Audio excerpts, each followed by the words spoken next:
A los soviéticos se les ocurrió esta en la Segunda Guerra Mundial. Dos mecánicos soviéticos creían que podían usar subametralladoras automáticas para ayudar a la Fuerza Aérea Soviética. Tomaron 88 de las subametralladoras PPSH-41, se ataron juntas y se metieron en un avión.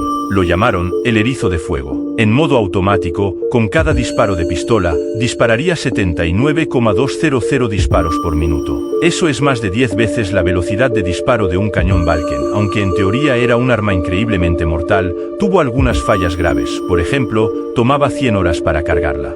100 horas, todo eso para durar solo unos cuantos segundos arrojando violentamente las balas. Además, para que fuera efectiva, el avión tenía que volar a menos de 800 pies, lo que la hacía extremadamente vulnerable a los cañones antiaéreos. Eso, junto con la alta probabilidad de mal funcionamiento, aseguró que nunca se desplegara en combate. Aunque no se implementó, sigue siendo un arma bastante impresionante. La Flechette es tal vez el instrumento de guerra más curioso que hubo porque es relativamente moderno, de la primera aviación, y al mismo tiempo extremadamente primitivo.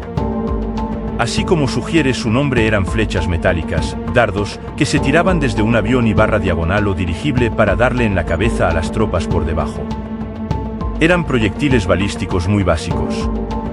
Los primeros fueron inventados por los italianos entre 1911 y 1912, época en la que ni siquiera existía una idea concreta de bombardeos aéreos y las pocas bombas que se lanzaban eran pequeños proyectiles de mortero que se lanzaban a mano desde el avión. Para 1915 se lanzaban en cantidad y desde suficiente altura para que los dardos pudiesen alcanzar velocidad terminal y suficiente momentum para impactar en los soldados en el campo de batalla. Un solo avión podía lanzar 18.000 en un día. El vehículo denominado Sonderkraftfahrzeug SDK-FZ-302, vehículo de propósito especial, que fue llamado Leichterladungsträger, portador de carga ligera, o popularmente, Gelaev. Este primer mini tanque era capaz de transportar 60 kilogramos de explosivos controlado por medio de una caja de control remoto unida al vehículo por medio de un cable de 3 hilos y 650 metros de largo. Dos de los cables eran usados para dirigir el vehículo y el tercero era el que activaba el detonador. Los primeros modelos eran propulsados por medio de un motor eléctrico, pero que causaba muchos problemas de mantenimiento en combate y fue cambiado inicialmente por uno propulsado por un motor de gasolina de 2 tiempos. Si bien se construyeron un total de 7.564 Gelaev de los dos modelos, dicha arma de un solo uso no se consideró como un éxito dado el alto coste por unidad, su baja velocidad, 9,5 km por hora. Su delgado blindaje que no lo protegía ante ningún tipo de arma antitanque de la época y sus vulnerables cables para dirigirlo. ¿Cuál fue el arma más avanzada de los nazis que no llegaron a probar? El Horten 229 estaba casi listo cuando terminó la guerra. Ya había hecho varios vuelos de prueba. Este bombardero a reacción tenía la característica de que era invisible al radar. Bueno, no al 100% invisible, pero sí lo suficiente como para que los radares no lo detectasen hasta que ya fuese demasiado tarde para atacarlo. En 1943, el Reichsmarschall Göring publicó una solicitud de propuestas de diseño para producir un cazabombardero que fuese capaz de transportar 1000 kilogramos de bombas a al menos 1600 kilómetros de distancia y a 1000 kilómetros por hora, el proyecto 1000X3. Bombarderos convencionales alemanes podrían alcanzar centros de mando aliados en Gran Bretaña, sin que se sufrieran pérdidas devastadoras a manos de los cazas aliados. En ese momento no había forma de cumplir estos objetivos. Hay muchas especulaciones sobre la utilidad del tanque, pero la mayoría de los especialistas coinciden en que su propósito habría sido servir como un vehículo blindado de reconocimiento para un solo hombre. El único Kugelpanzer, o tanquebola, fue construido en Alemania y en algún momento fue enviado a la China ocupada por los japoneses. El único prototipo fue capturado por el ejército ruso en 1945 durante su invasión a Manchuria. Revestido con 5 milímetros de acero, el Kugelpanzer rodaba sobre rodillos masivos de 1,5 metros de diámetro, tripulados por una sola persona sentada en un sillín tipo motocicleta. El conductor podía mirar el campo de batalla a través de una estrecha rendija de visión y disparar una sola ametralladora a través de una ranura debajo del mirador. Pese a sus limitaciones, el Krumlauf de 30 para el STG-44 fue el más utilizado y el único producido en cierta cantidad. El problema con los Krumlauf no era solo su poca durabilidad, 300 disparos para la versión de 30 grados, la única producida en cantidad, y 160 para la de 45 grados. Las de 60 y 90 duraban lo que aguantaran. El verdadero problema era que deformaba tanto el proyectil, por fricción descompensada lateralmente, como la expansión de gases y arruinaba su comportamiento balístico, eliminando la precisión por completo o casi. De hecho, si lograbas hacer puntería, era por casualidad más que nada. En la práctica, incluso con el de 30 muchas veces el proyectil salía dañado o incluso fragmentado, ocasionando un curioso efecto escopeta a muy cortas distancias, pero nada parecido a lo que se pretendía originalmente con ese invento. O sea, esto. Por supuesto que no os lo habíais preguntado, pero ¿qué pasaría si juntásemos uno de los más exitosos cazas de combate soviéticos, el MiG-15, y uno de sus más poderosos tanques, el T-54? Bueno, nadie sabría el resultado a semejante pregunta de no ser porque la Unión Soviética trató de buscarla, el Progreb T había nacido. Si ya lo sé, nada más verlo todos pensaríamos que el Progreb T es un prototipo de tanque de plasma soviético al más puro estilo de los videojuegos, pero el propósito de semejante bestia de 37 toneladas era otro muy distinto: barrer de minas las peligrosas carreteras afganas durante el conflicto que enfrentó a la Unión Soviética con Afganistán en la década de los 80. Este T-54 con un motor de MiG-15 montado a modo de secador gigante era capaz de, con el tanque de combustible de la turbina lleno, limpiar de polvo y piedra 6 kilómetros de carretera, con lo que las minas afganas enterradas a entre 20 y 50 centímetros de profundidad quedaban al descubierto. Sin duda uno de los tanques más curiosos que haya existido. La idea tras el Antonov A-40 era muy atrevida.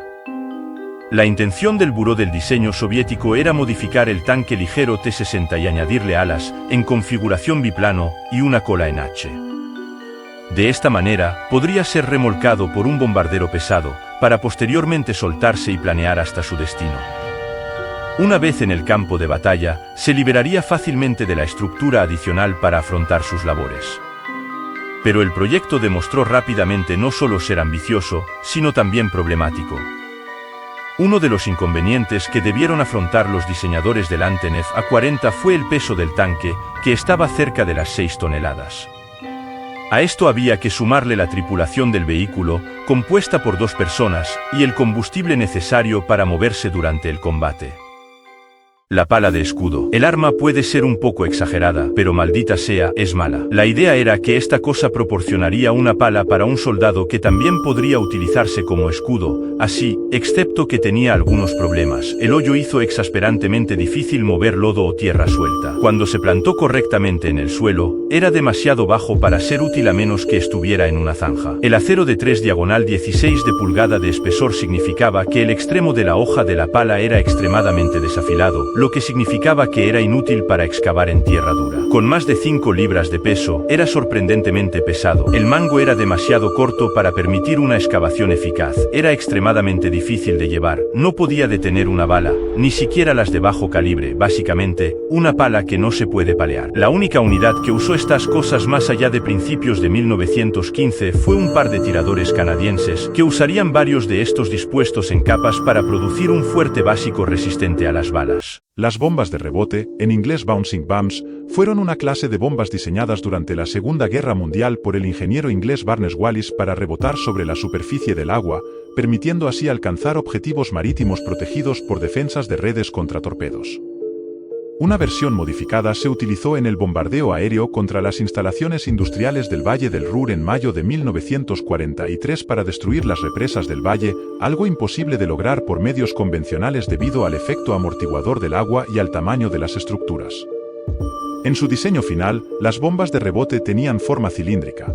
Antes de su lanzamiento, un motor las hacía girar sobre su eje longitudinal para que, al impactar contra el agua, rebotasen esquivando las redes antitorpedo. Al llegar a la presa, se hundían y gracias a un sistema de espoletas hidrostáticas estallaban en la base misma de la presa. El Chenenwolf fue un vehículo ferroviario diseñado para destruir las líneas férreas, las cuales quedaban totalmente inutilizables para el enemigo. El diseño se comenzó a construir en las fábricas Krupp, Henschel, Krauss-Maffei en 1942, utilizándose en 1943, cuando el ejército alemán comenzaba su retirada. Se diseñaron unos 8 tipos de máquinas Chenenwolf. Funcionamiento / diagonal utilización, consta de un gancho o garra blindada de una gran fuerza y resistencia. Resultó ser un aparato muy efectivo, no solo destruyendo raíles sino también puentes y equipos de señalización. Lo importante era evitar que el enemigo se adentrara en o hacia Alemania. Con el tiempo, el gancho se actualizó con un escudo de chapa metálica como protección contra el fuego de armas de infantería. El peso del Chenenwolf era de unas 30 tn, y se necesitaba de unos 10 hombres para su despliegue. La velocidad del ferrocarril solía oscilar entre 10 y 25 km por hora. Mediada la Primera Guerra Mundial, 1914 a 18, los ingenieros rusos consideraron la construcción de un tanque de la altura de una casa de 3 pisos, equipado con cañones capaces de reducir a escombros fortalezas enteras. El audaz y ambicioso proyecto de Lebedenko, muy adelantado a su tiempo, interesó mucho al zar Nicolás II. El corazón de la nueva arma sería un motor de avión capaz de desplazar el monstruo metálico de 3 ruedas a 17 km por hora sobre terreno accidentado. Al mismo tiempo, su casco sería revestido con un blindaje de acero, y las ranuras de cañón equipadas con 2 armas de 76,2 mm, cada una de ellas cargada con 60 proyectiles. Además, una serie de ametralladoras Maxim de 7,62 mm debían proteger al tanque de la infantería enemiga. Se necesitarían no menos de 15 operadores para controlar el gigante de acero. ¿Cuál fue el arma más inútil usada en la Segunda Guerra Mundial? Un arma que puede parecer de juguete, con un alcance efectivo de unos 5 metros, un coste unitario de $2.10 en 1942, y con un cañón de 100 milímetros, podemos afirmar que la FP-45 Liberator es prácticamente una broma. La FP-45 se fabricó en Estados Unidos con el objetivo de armar a la resistencia francesa, pero sin gastar una gran cantidad de dinero. De esta forma nació una pistola barata y fácil de fabricar. La idea detrás de esto era que un combatiente de la resistencia podría utilizarla para sorprender a un incauto nazi, le disparase a quemarropa y luego robase un arma mejor. El problema era que si fallabas, estabas muerto, ya que era un arma de un solo disparo y con una recarga extremadamente lenta, por lo que no puedes recargar mientras intentas huir de un soldado alemán. Este es uno de los cazas más radicales y desesperados jamás construidos. El Natter, víbora, nació de la necesidad, el continuo incremento, durante el verano 1944, de los ataques diurnos de la 8ª Fuerza Aérea de la USAAF, la cual exigía defensas nada convencionales. Su uso sería el siguiente: estaría apostado verticalmente en la posible ruta de los bombarderos enemigos. Cuando estos pasaran por encima, el Natter subiría en vertical, una vez cerca del objetivo elegiría un bombardero y dispararía su batería de misiles. Aprovechando el resto de energía que le quedara, seguiría subiendo para luego dejarse caer embistiendo a otro objetivo. Instantes antes de esto se sectaría el asiento, o el fuselaje delantero, y la parte trasera que contenía el motor cohete, que volverían si era posible a reutilizarse. Las pruebas demostraron que no era posible un sistema de eyección simple y sencillo, que era en esencia el Natter. En abril se habían realizado 36 vuelos, 7 con pilotos, pero tropas aliadas tomaron la fábrica y la pista de lanzamiento antes de que se pudiera llevar a cabo ninguna misión de combate. ¿Cuáles son las armas más inútiles que se hayan hecho? Una de mis armas inútiles favoritas, el Panjandrem, a veces llamado Gran Panjandrem, diseñado en la Segunda Guerra Mundial para echar abajo el muro del Atlántico tras desembarcar en las playas. En teoría, los cohetes moverían las ruedas e impulsarían el artefacto hacia el frente, en donde estallaría al chocar con el muro y abriría una brecha por la que entrarían las tropas desembarcadas. Presentó 2 problemas. 1. El muro del Atlántico no era una pared continua sino una serie de búnkeres y nidos de ametralladora. 2. En ninguna de las pruebas que se hicieron sobre playas se consiguió que avanzara en línea recta, acabó tumbado de lado apenas unos pocos metros después de ponerlo en funcionamiento, volviendo sobre sus pasos o desperdigando los cohetes de las ruedas de modo aleatorio, y peligroso para los presentes. Bicicleta militar con rueda de resorte. Principios de 1900. Esta es una bicicleta alemana U-Victoria, model 12 de 1905 con un rifle Mauser GW88 adjunto que se usó en la Primera Guerra Mundial. Hubo escasez de caucho durante la Primera Guerra Mundial. Ocasionalmente se usaba una rueda de resorte en una bicicleta como reemplazo del caucho. Y en su época de soldado, Adolf Hitler desempeñaba funciones como mensajero y atravesaba los campos de batalla y las trincheras montado en una indestructible bicicleta Ehrenrad Victoria modelo 12. El soldado Adolf Hitler es el mensajero preferido de los jefes del 16º Regimiento Bávaro de Infantería de Reserva alemán, RIR 16. Pero la noche del 13 de octubre de 1918 le toca una difícil misión que debe cumplir a bordo de su pesada bicicleta, atravesando en silencio las filas enemigas.